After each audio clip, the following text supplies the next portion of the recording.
Ambulance ഒക്കെ പോണണ്ടല്ല. അച്ഛൻ വന്നാ അതെ പോയാ? ഏയ് വന്നതാവുള്ളൂ, പോയതാവില്ല. പോയതാണെങ്കിൽ ഇതായിരിക്കില്ലല്ലോ ഇവിടുത്തെ അന്തരീക്ഷം.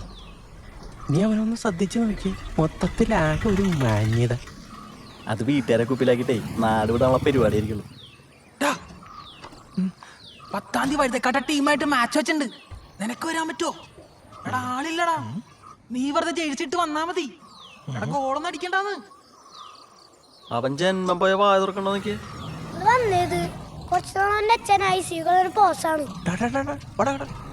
നീ അവനോ ശ്രദ്ധിച്ചു നോക്കിയടാ, പഴയ ഡിസ്കോ രവീന്ദ്രന്റെ ഒരു ലുക്കില്ലേ?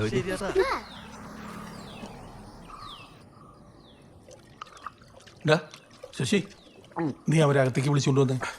അല്ലെങ്കിൽ ഓരോരുത്തരും മിണ്ടാനും പറയാൻ അകത്തേക്ക് കയറി വന്ന കാര്യങ്ങൾ കയ്യിൽ പോകും. ചേട്ടൻ ഒന്ന് വിളിച്ചോ? ഏയ് ഞാനൊന്നുമില്ല. എനിക്ക് അല്ലെങ്കിൽ തന്നെ ചിരിച്ചുകൊണ്ട് വിളിക്കണോ ദേഷ്യത്തോട് വിളിക്കണോ എന്നൊരു കൺഫ്യൂഷൻ. നീ അങ്ങ് വിളിച്ചാൽ മതി.